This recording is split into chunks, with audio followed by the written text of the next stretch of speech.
They're in progress, that's all we know. So Sarah, and this is Nicole Smith. And I literally met her about a year and a half ago. She actually has been instrumental. I'm not gonna lie, I wasn't even going to a long story, but when I met Nicole, I was going through a lot of sexual harassment at my job and bullying and from being autistic. I mean, it was serious shit.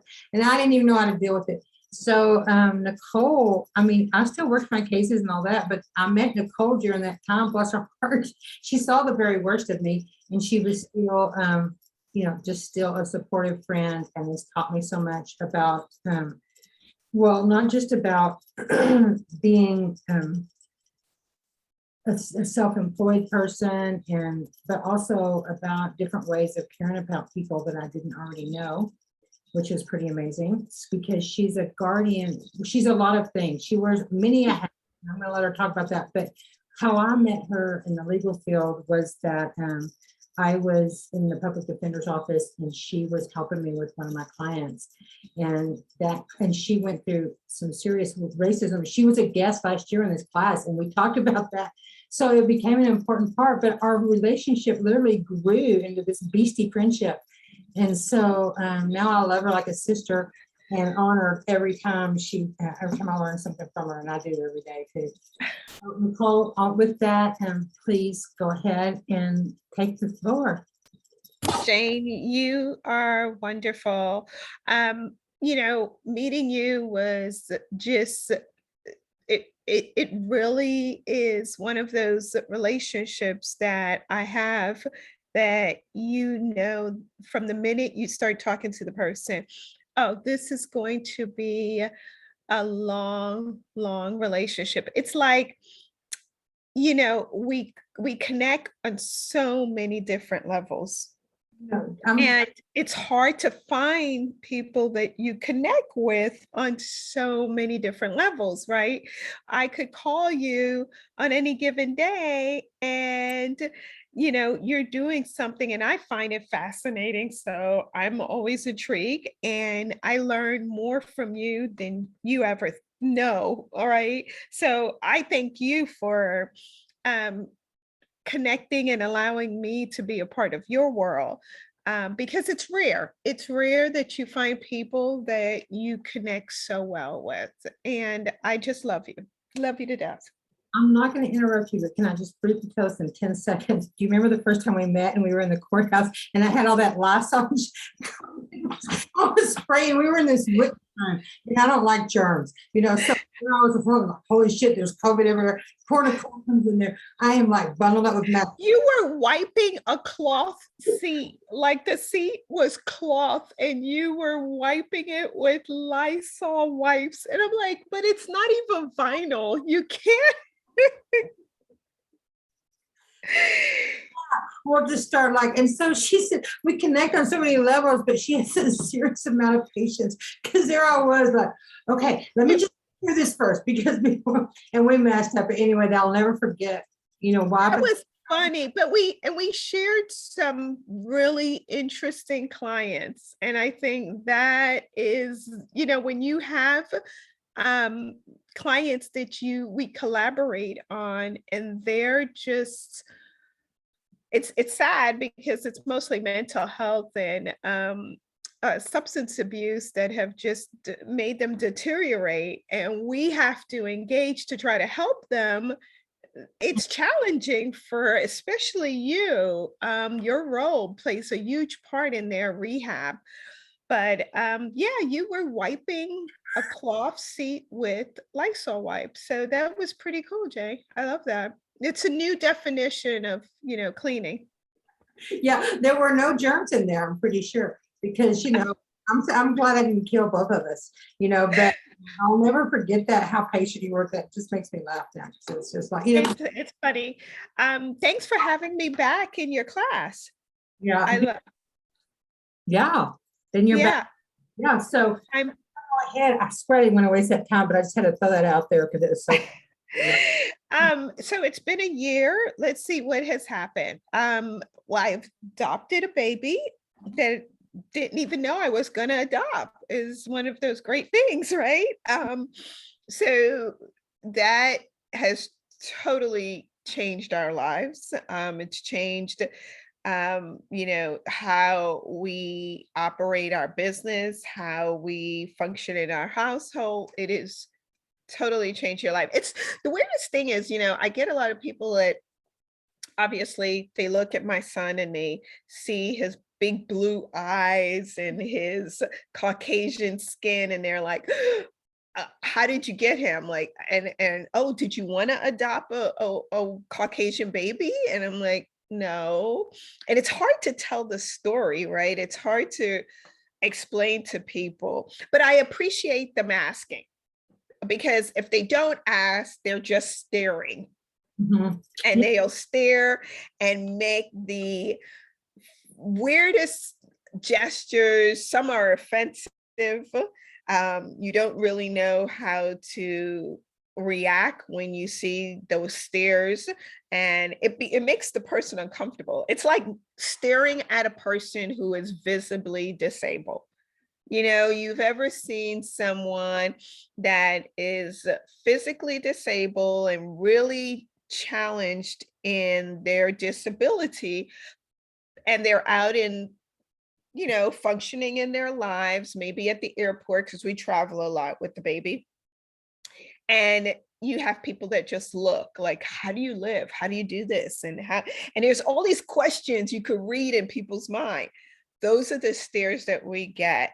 Um, you know, my husband and I are African American, and we have a white baby, and it's it's I don't know that I have looked at the situation the way people are looking at it today. Like before I adopted Ryder, I don't know if I was a a person who made those faces and was judging. I hope not. I don't think I was, but I in passing, when you see things in the society, you may take a look twice, but you kind of move on. You don't want to stare, you don't want to make the person feel uncomfortable.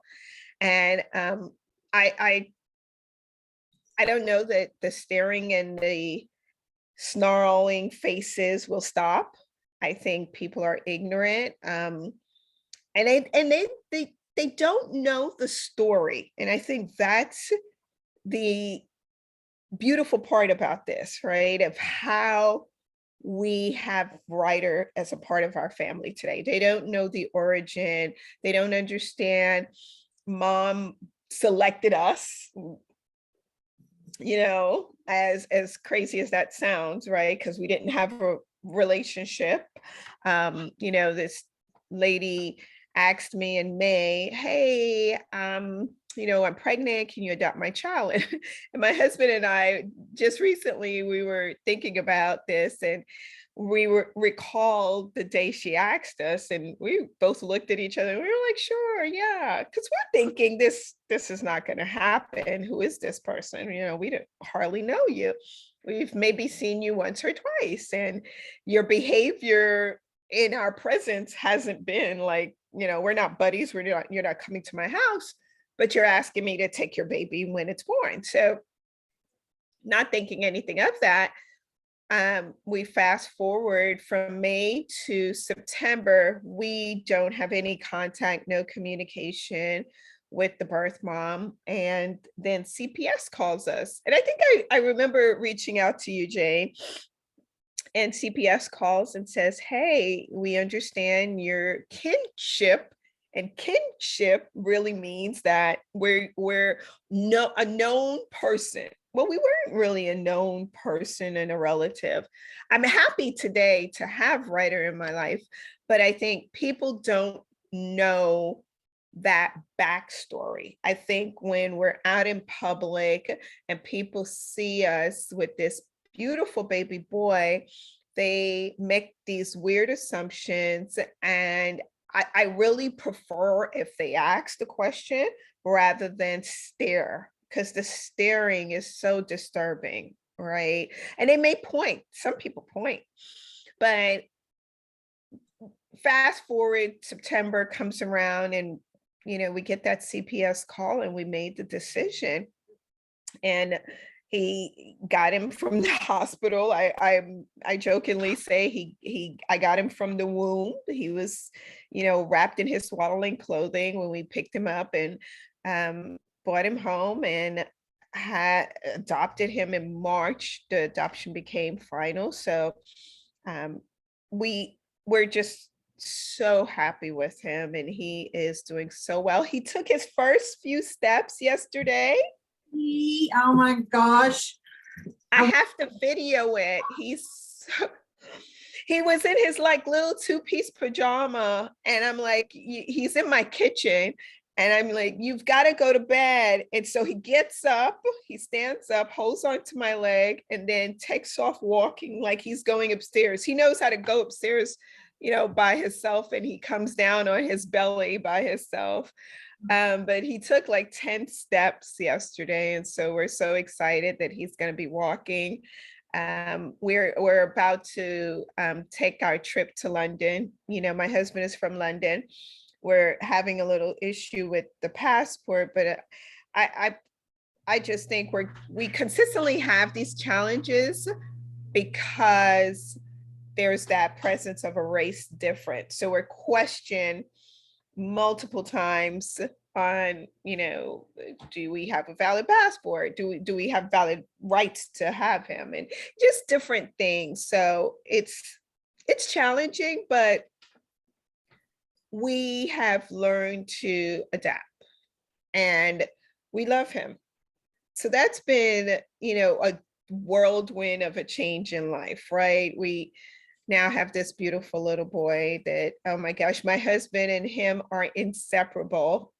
He doesn't go anywhere without my husband. My husband doesn't leave his side. He's inseparable. And I feel the same way. He's just, beautiful to have. His birth mom and birth father, they call sporadically, and we allow that connection because I believe that one day Ryder will ask, who's my mom? Where's my dad? Or why do I look different from you? I think we will have to answer those questions one day. I know that in this society, the difference of race matters. I hope that I would love to raise him without color.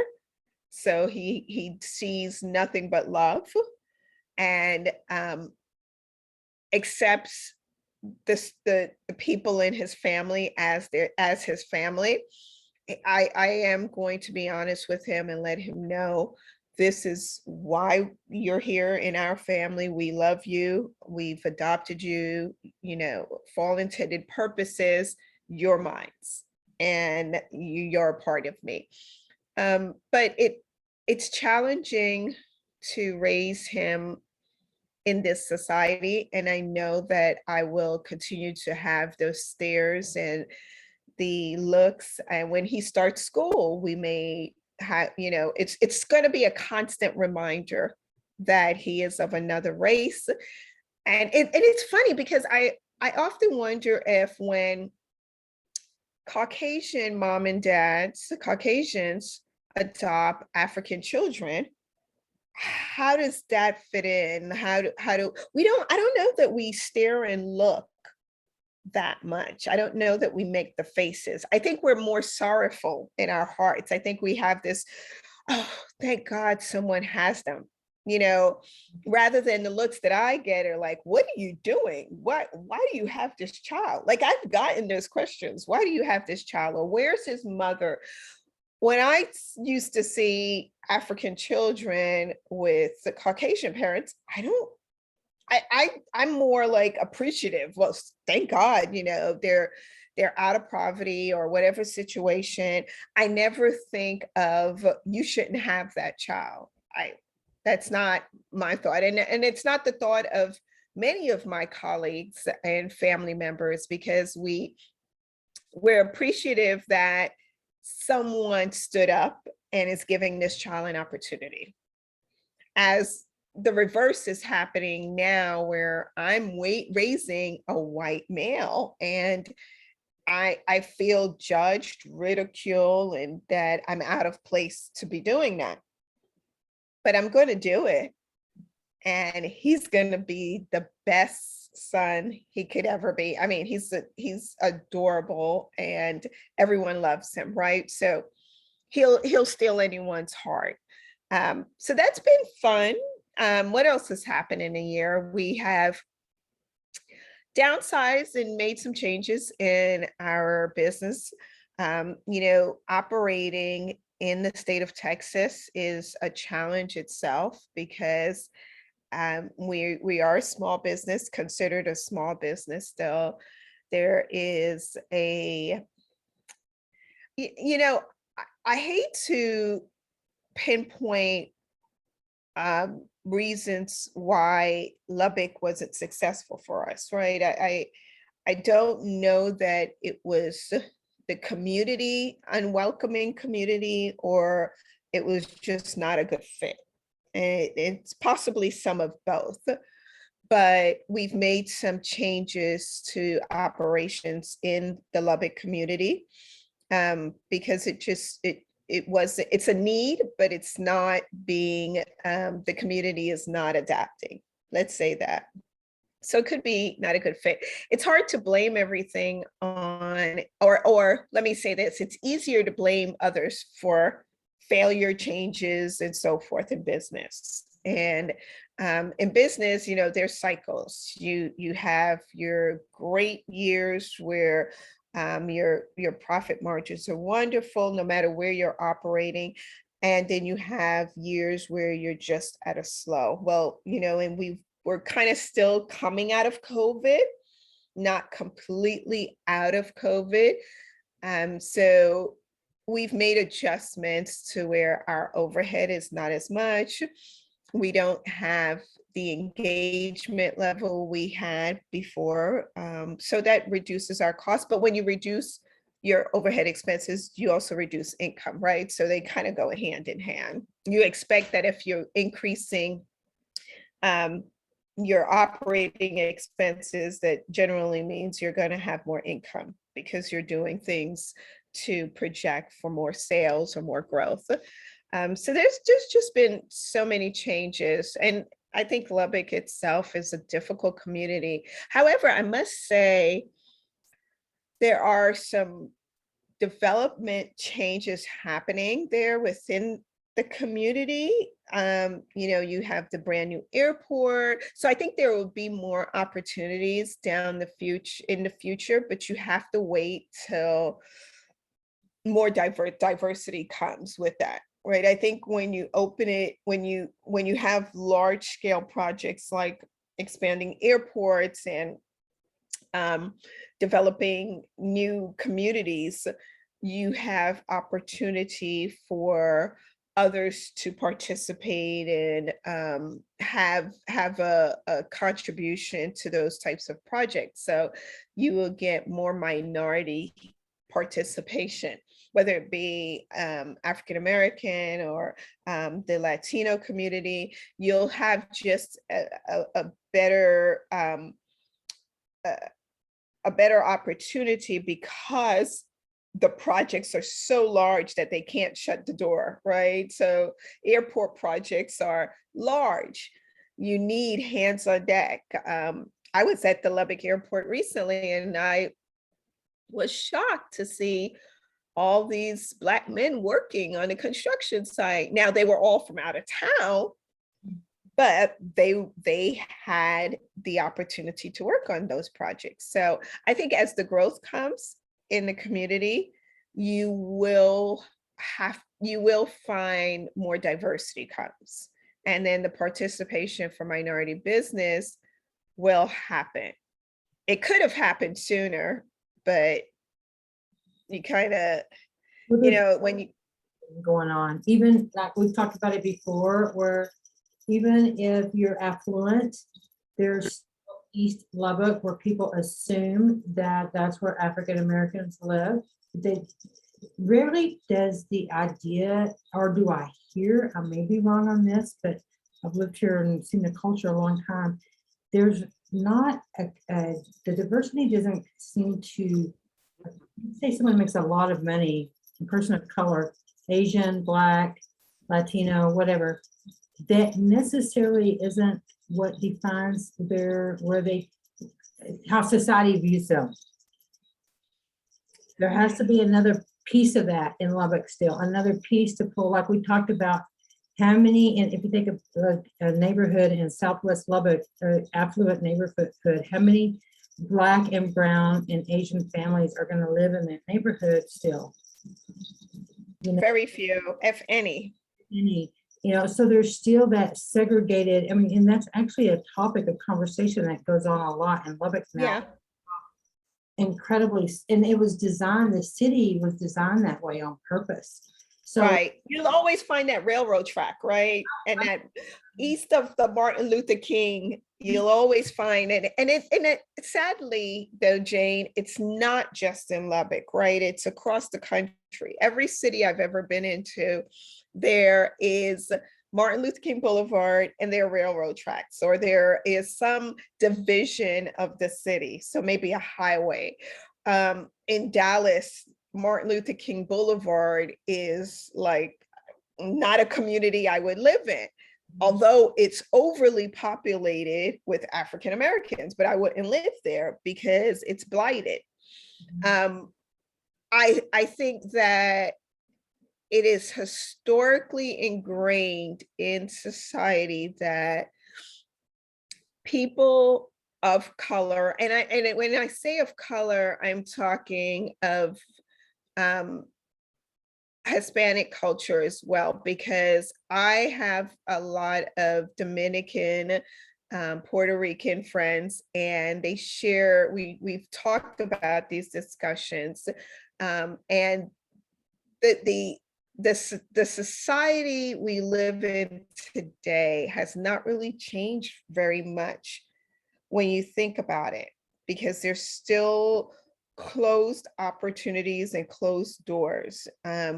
We may get bits of the information and we don't get all of the information to really grow and develop as we should as individuals, or equally. Let's say equally, right? So you may receive, I've learned so much from you. Your upbringing totally different from my upbringing, right? And we could collaborate and learn. And I would talk to you and you'd be like, oh, when I get off the phone with you, sometimes I was like, I wonder why I didn't learn that, right? Because it wasn't something that maybe my parents were privileged to know, or we were maybe just on the wrong side of the tracks. I don't know. I don't know the answer to that. you were raised in rural versus urban because you were raised in New York. Right. Stockbroker, right? I mean, Right. West Texas, my dad was a rancher and a lumber. So the whole kind of culture differences. But I tell you, I think sometimes of course it's culture, but I truly believe what brings people together. I mean, my husband say I'm way far out there, but it's soul work. A soul connects. It leaves other stuff behind for that moment. Yeah. Connection, at least. I mean, because we need to educate people. Like I invite Nicole here because her story is powerful enough for people to talk. I want them to learn about being an anti-racist. Oh gosh, that's you would have to move mountains for that, right? Because I mean, you would think that, okay, so we've had a brown president, right? We've had Obama, and then right after Obama, we've had Trump. And so two different worlds that don't blend.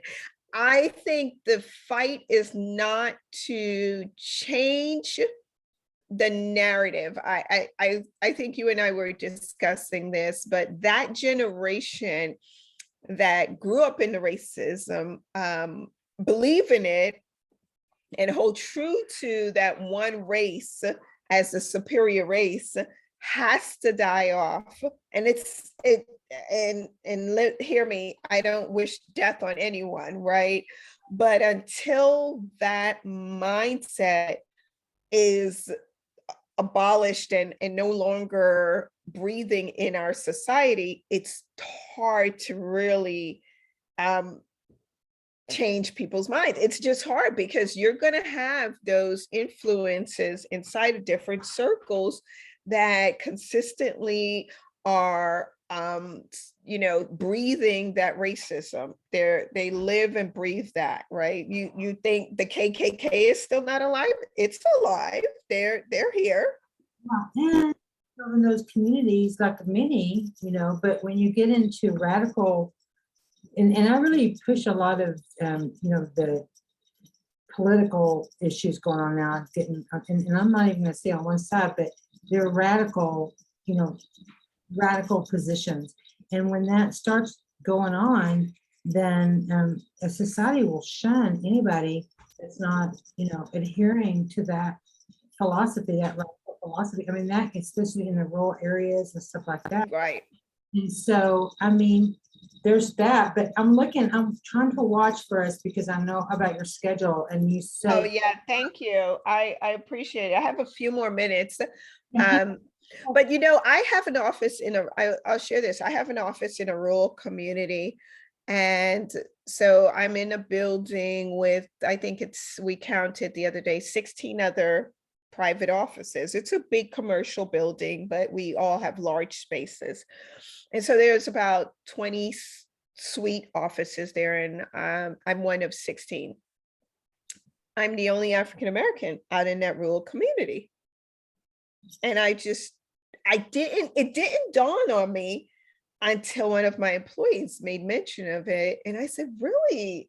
And then I started to become observant and say, oh, wow, yeah, okay, yeah, she's okay. I'm not treated differently though. I've never felt uncomfortable. They've never said anything to me. I do believe though, if this same setting was in Lubbock, I probably would not be able to have a business in that office. yeah, I mean, that's an important, it's all about the culture, what's breeding into the majority culture. That's really, but before I wanted to say another thing, but I know that's really pertinent to that. But well, I'll just say it really fast and I'll open it for quick questions. But the one thing that I noticed and one advantage of some rural communities, and that's even here, is they will protect their undocumented population. There may be a selfish motive on it. There's probably no doubt about that because those are immigrants that are working, in fields and things like that. But I found that a little bit fascinating that there'll be one way politically, but really when it boils down to it, like just not to go off, but undocumented immigrants, we talked about this for $11 billion a year into the Texas economy. So, there's that little piece too. But anyway, Yeah. let me just open it up. Does anybody have a question for Nicole before hers? She has to sign off. We got probably 3 minutes before she's going to go. This has been great, Jane. I love sharing thoughts and ideas with you. And I'll just one little tidbit on, the undocumented community. It really hurts my heart, right? Because my mom is Cuban, right? So the mistreatment of people is never okay. No. It's just never should be allowed in any circumstance, right? I think and it's horrible what has happened to them because now, when you had a Democrat president in, you had the DREAM Act and you had all of these policies that would allow that undocumented person to become a citizen and give them a pathway. Now, we have a Democrat in, but when we had a Republican here recently, it made things so difficult. And I am so disturbed by the fact that we underestimate the value of immigrants that come to this country, and not only to work, but to make a contribution. They make a contribution to our economy. And we should absolutely have in law a path to becoming a citizen, no matter how you came here. I No agree. matter, I don't even believe that, if you came here in a manner that's maybe not traditional, right? And you maybe came in under a radar, and you here to work and help support yourself and your family, you are making a contribution. You are making efforts to be part of our society. There needs to be a pathway for you. We need to, as a country, recognize the contribution that has been given to us by immigrants. Man, We must do that. because it's like everybody's an immigrant unless you're native. I mean, right? If you're not native in this country, then I think that's probably got to be right. If you don't have native, Right. Right. If you're not a Native American, it's so we've been taught in school, right? And but but, but still, like it- it's a huge contribution. And then we're looking at what's going on down the border with those border patrol people beating up Haitians with whips and stuff like that. I mean, that's just nuts. When really, if you think about that $11 billion contribution 10 years ago when I read the article, then I'm sure it's got to be more now. So if that a little tiny bit of that money to open a pathway for citizenship or some kind of housing, so you're not living under a bridge, trying to plan. I mean, we have to allow the same resources. It's really a conversation to be had, Jane, because it's horrible. it's horrible on these border states. And so I don't know what the answer is either, but I do know that everybody, if we're going to stay true to our belief system, or what people say is the belief system in this country, then that means that people have a chance, regardless of color. They don't have to be stared at when they adopt a white baby, for example. The day that happens is the day that I think we could truly live in a society that's without color, and we're harmoniously just accepting people for who they are. Their souls connect, like we said, right? Like our souls connect. They did. Right? We're very lucky, that we could probably say anything to each other and learn, so Yes, yes, yeah. yes. And I'm always learning from you, so I love that. My mother, because my mother's one of those Southern people that didn't call me but every 10 years, and she lives down the street. Nicole's always like, your mother lives down the street. Because it's so important to have that relationship. Yeah, it's just that whole kind of culture. But it's funny because, as I told Nicole, now that my mother's really old, she's asked me to come to her. She's a matriarch of a ranching family. So she's, she reminds me of is that Victoria lady on the that old Western. Oh God. The Dallas, or which one? Barclays, they had the big. Oh yeah, yes, yeah. They had a big ranch. So, you got to do what she says, and I don't, and that's why I have problems. But, the I caught that, Jane. So I caught that. oh gosh, girl. But I can't tell you how grateful I am that you're willing to come and talk to everybody. And I hope, Sarah, did you enjoy her talk? Yes, she says she is so sweet. She did. I did. It's nice seeing you again, Jane. You too, girl. Now listen, give everybody a hug. I And will. I'm actually going to go find my son and see his blue eyes right now. I hope to see you next week. Yeah, we'll see you next week. Have a All great right. week. You too. Thank you so much. Bye-bye. Love you. Okay, bye-bye. All right. Does anybody have any questions? Hi, Bob. You want to talk? We good? What'd you think, Sarah? I really enjoyed it. It was really interesting to hear her perspective on everything. Yeah, I think it's interesting too. I was hoping she'd show us a picture of Ryder, but I told her they're very private about that. But I tell you, that baby has baseball-sized blue eyes, and it's hilarious when you see them all lined up. But he does look just like Cliff, only a different, just a different color, you know. But yeah, I told her before it's all over, he will look like it. So what about you, Bob? How'd you? I'm sorry, I came in a couple of minutes late, and so I didn't get the first part because I was running late from a meeting. But I thought it was very, very interesting because you always hear about. I actually have a pretty diverse family myself. My daughter's significant other is a Black guy. My daughter's white, and we have a grandson that's a mixed race. So to me, race is very important in my family. My son is married to a Japanese, true Japanese. So we have an interesting family dynamic. I'm from Louisiana, so that tells you a lot about how I was raised. Yeah. No matter what, that's in there, and I'm trying to, as we all are, working on that. So I thought it was interesting to hear about her adopting a white young man, and her stories about that. I never really thought about that because you do see. And the one thing that concerned me, what she said, was that she said that there was a little bit of that. Well, I'm glad to see white families adopt a Black child because maybe they took them out of poverty, or and so that.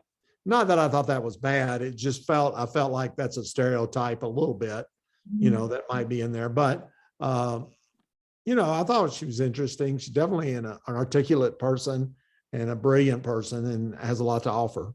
So I appreciate the opportunity to hear her speak. I love to hear her speak, but I agree with you, is that there's this idea, because what would keep I would say a white family adopts a Black baby does not necessarily mean they're not going to be good or bad. It has very little to do with how they're going to be to that baby, right?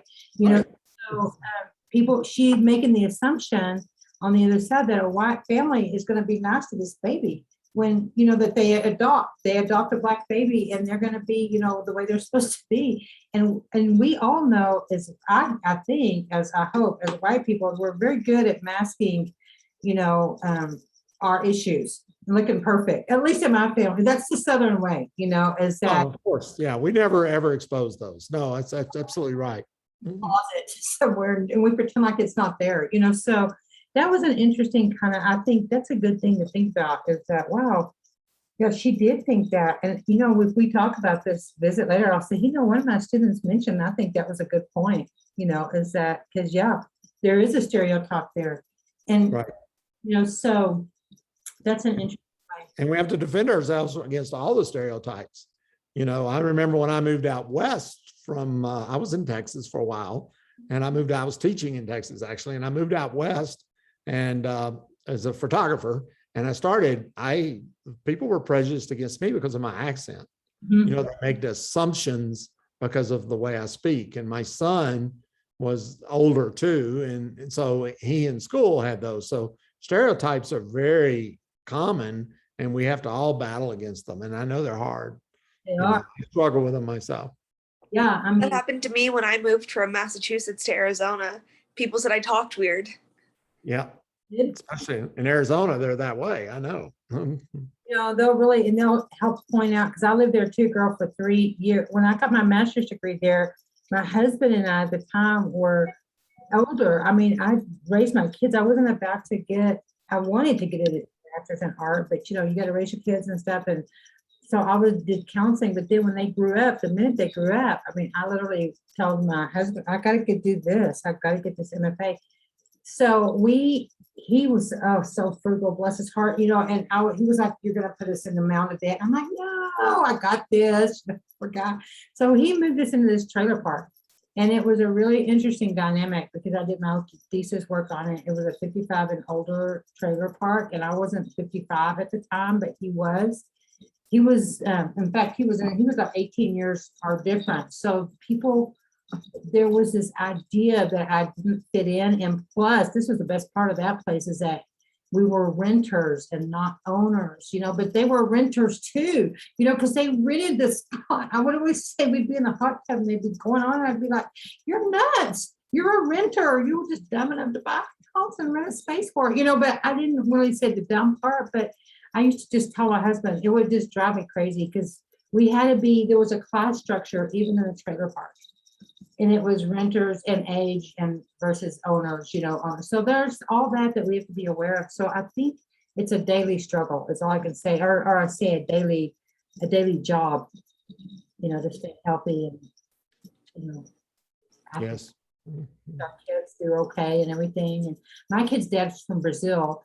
So I was telling Sarah last night, my oldest daughter's brown and my youngest daughter is as white as ever. And my oldest daughter went through a lot of different things that I didn't think about. Like people would speak Spanish to her and she doesn't speak, that's Portuguese and she doesn't speak Portuguese, so there was like a complete different thing. And then the white girls would think she was Hispanic, so she had this sort of fit in issue going on. And so that was kind of a learning experience for me as a parent when she was older and she told me all about, and I was like, why didn't you tell me when you were younger? But she didn't need her mother going in there and bossing everybody around either and saying, they need to be nice and all that stuff or whatever. So, there's all those little challenges that we have to hopefully stay aware of. But all right, well, I'm glad you guys came. Next week, we're having 2 artists. There's only going to be 2 people that I bring in that are not artists, but it'll be because their situation is so unusual. I think it's worth us having a listen to. But the 2 artists that are coming next week one has a brain injury. They're not going to be talking about the issue. They both are the issue. So, and I'm the issue too in next week's model. So that's why I decided to pull in people that it's just amazing to see visual thinkers. Like the rehearsed artist has a TBI, a traumatic brain injury. I put their websites up because her work is very feminist work and it's going to be pretty, pretty Yeah. very, very, yeah. And then the other guy's work, his is going to be real interesting too. And it's going to have the same kind of some sexual connotations in it. So, but that's really, very diverse body of works that we're going to see every week. So those 2 are coming, and then the week after that has been Don, and that's probably not. He's a very well-known artist. So I hope as many of you can come because he's just going to be. He's an amazing artist, and his work is human rights oriented. And then we'll do, we have guests for everything. Oh, the other speaker is an environmentalist that's not an artist, but she's going to show a video, and she's quite the activist in climate change. So, and y'all know that one of the biggest climate change scientists in the world is actually at Texas Tech. Her name's Catherine Hayhoe. And she is like pretty amazing. I wish I could get her to come. Wouldn't that be amazing? I thought about email. Hey, would you come visit my class? You never know. So anyway, that's where we are with all that. Do y'all have any questions before we hang up for tonight? I don't think so. I don't think so. I'm trying to, I'm going to get out tomorrow and get my 3 pictures in. I know what I'm going to take. So that's the next step. Great. And I saw that somebody was confused on, I guess I finally figured out where she must have found this was in the 0 module about a 3 to 5 page paper. And I could not find anywhere where I hadn't changed all that. Where that came from. Yeah. I know, I still can't figure. So I got to figure out where she found that. And then, but I'm like, where did that come from? So, I hope it's clear that, you have to do, and we're not going to, I had to use a certain shell for this class. So I'm trying to clear out as little things come in that I can replace it, because I can't just take it out and then not put something back in there. And I'm trying to focus you guys just on your project. So you have this 8 weeks to really, bear down and think and critique on the project. We don't need to critique on, I'm going to ask you all kinds of questions that you can talk about that are not, that maybe just a little tiny bit related to your project or whatever. So, all right. So then don't get too frustrated at me. I'm scrolling through those, but it's hard to find them all, all the little places that I got to put something else in there. So if you see it, just tell me and I'll fix it. We'll keep going along, we're all free to live in, the way we need to. So, okay, well, have a safe weekend. Thank you for being here, you two. It's just delightful to have you, and I'll see you next week. Okay, have a good night. Bye. Bye.